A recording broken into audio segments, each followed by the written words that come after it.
Our first official artwork for the early Christian period is the Catacomb of Saints Peter and Marcellinus, and it's located just outside the city walls of Rome. We were here before, right? We were looking at the Jewish catacomb at the Via Torlonia, and I'm circling it here. It's just off this map right over here is the location of the Catacomb of Saint Peter's and Saint Peter and Marcellinus. On your left, this is a map of the catacomb network. The catacombs were multiple layers, so there would be several access points on ground level, and there would be, 2 or 3 levels of these kind of spider work of networks. Now you might be asking, how is this possible? How could they get this elaborate system of tunnels and mortuary sites or cubiculum if it's an illegal faith? Great question. It is because, although it was an illegal faith,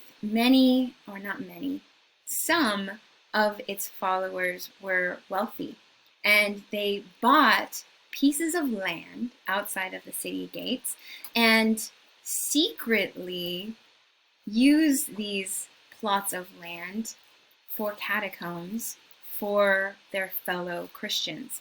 And there would be maybe one plot here, and then another secret Christian would buy the second plot next to it, and then another secret Christian would buy another plot above it. So 3 wealthy Christians would buy this large piece of land and then give free access, or not free access, but would give unpersecuted access to their fellow Christians to build this network. And then underground, they connect 1, 2, 3 properties.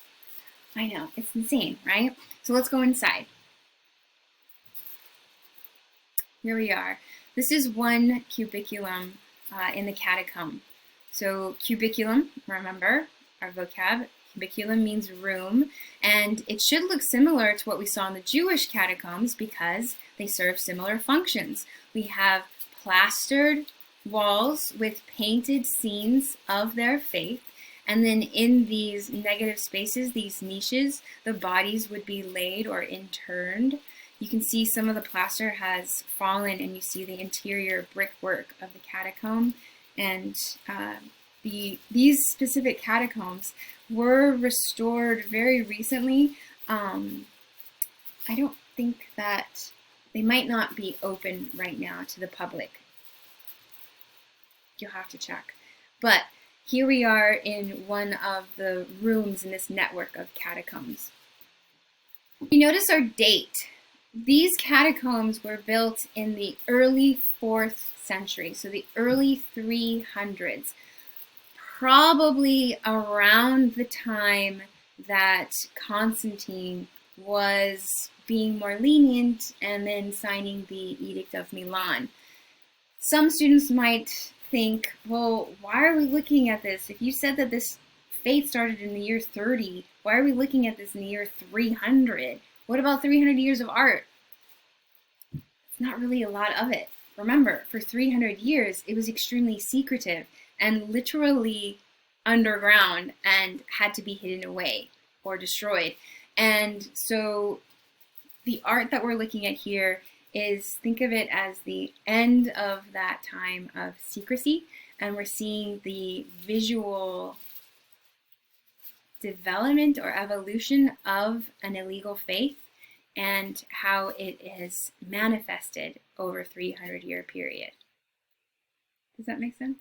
Okay. So how has it manifested?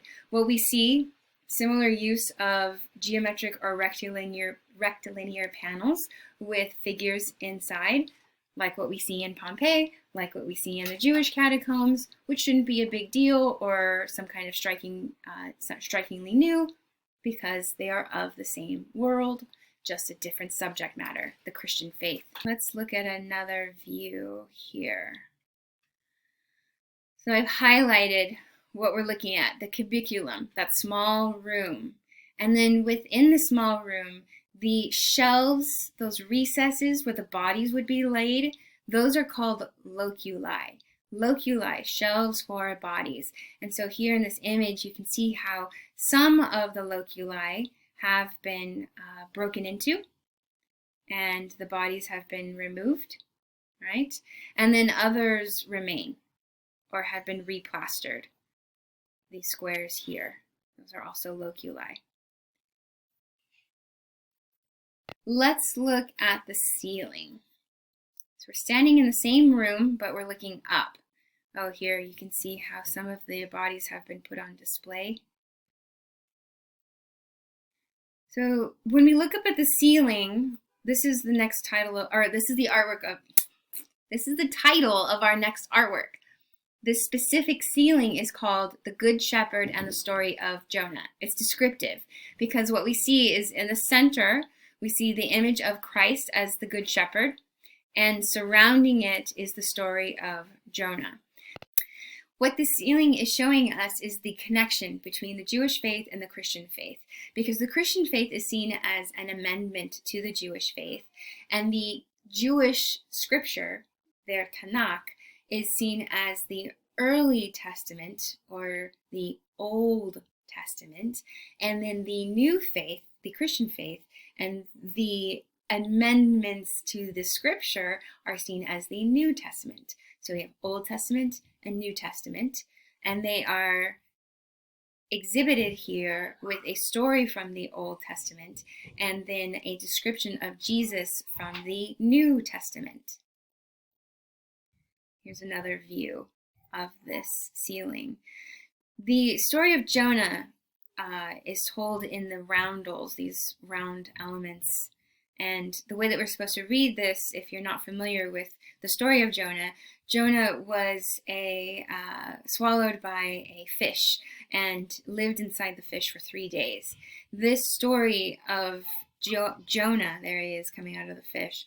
This story of Jonah is kind of interpreted as a prefiguration of Christ, because when Jesus died and was buried, his body resurrected after 3 days. So the Jewish story of Jonah, where he is presumed dead for 3 days and then comes out alive, and then it's paralleled with Jesus, presumed dead, comes out 3 days later. Okay? What we see here is the story of Jonah around, and then rather than paralleling it exactly with the story of Jesus, we have the center figure is, oh, here, look at this, is much more helpful than my hands just kind of waving around. So we see Jonah on the boat and then swallowed by the whale, and then his coming to the surface again, or resurrection unharmed after 3 days. Now, even in this image here, this is of Jonah after he was resurrected out of the mouth of the fish. His posture, his position, it looks kind of familiar. It's very similar to the sculptures in the pediment of the Parthenon. Remember, we were unsure if that was Heracles or Dionysus, the god of wine. The god of wine, Dionysus, is often associated with resurrection as well, because springtime, the growing of the grapes and everything like that. Okay, so we have this Jewish figure of Jonah, and he is in this languid posture that is often associated with things like Dionysus, the god of wine, also connected with resurrection, and this sarcophagus here. The sarcophagus is a Roman polytheistic sarcophagus. Remember, sarcophagus is an elaborately carved coffin, and it's made during the late Antiquity period. And if you can see here, where's my detail? The story, I should say here, the story that we're looking at that's on the sarcophagus is a myth. It's the myth of Endymion. Endymion was so beautiful, so sexy, so attractive that the gods put him into this eternal sleep so that his beauty would remain forever. Do you see him here? So the ceiling painting of Jonah in this beautiful posture is directly inspired by Roman polytheistic imagery. And again, this is not seen as sacrilegious. because it's a visual language that you can then apply to your religious figures. So we have Jonah, and very similar to Endymion, also similar to Heracles or Dionysus. Then let's think about what we look at in the center of the ceiling, Christ as the Good Shepherd. Well, first of all, you're supposed to make that parallel of the Old Testament Jonah with the New Testament Jesus. And then this Jesus figure, and this is your next artwork, Christ as the Good Shepherd specifically. Christ as the Good Shepherd is, well, a young man wearing a shepherd's toga, and across his shoulders is a little sheep, something that is also replicated here in this very rare, very unusually surviving image of Jesus as the Good Shepherd. Now, this term, Jesus as the Good Shepherd, comes from the words that he used. He said, I am the Good Shepherd. The Good Shepherd gives his life for his sheep. And in the teachings of Jesus, he's seen as a protector, just as a shepherd protects his sheep. So here, we're supposed to make that connection, Jesus as a protector. And you are his flock of sheep, and he's protecting you. This Christ is a Good Shepherd. It's not supposed to be a specific portrait of him, but more his role. And in this role, we see a young man with a sheep across his shoulders. Notice what we don't see?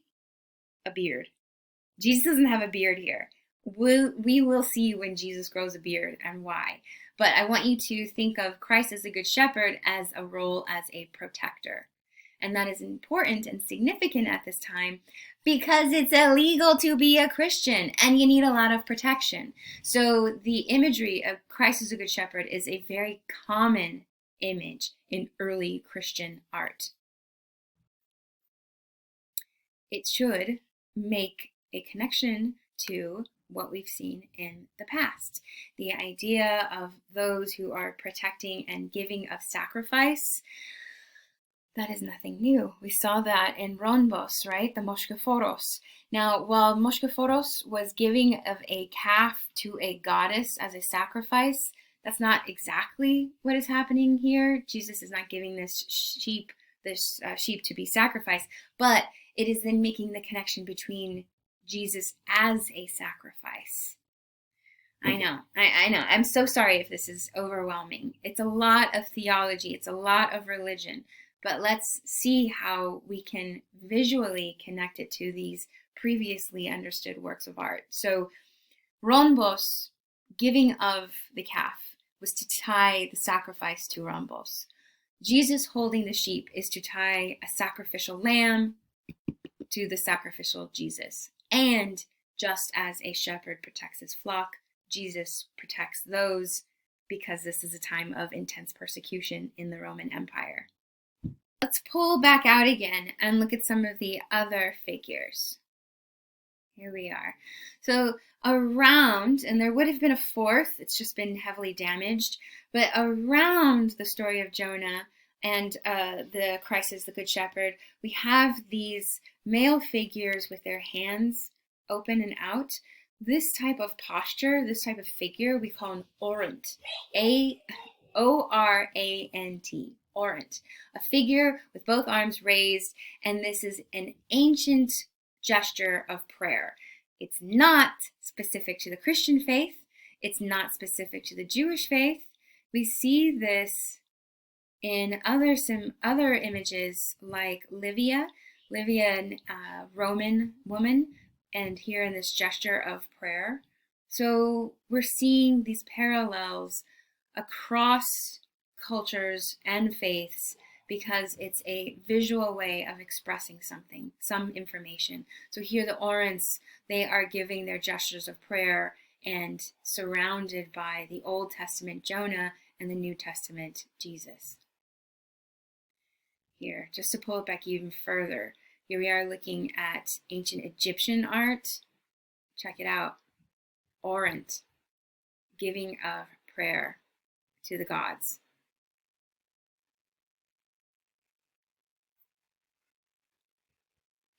Our next artwork is going to be after this faith has become legal, and they quite literally come out from underground and start to establish themselves. And what is their faith going to look like? What are their structures of worship going to look like in this new, open, free to practice their faith world?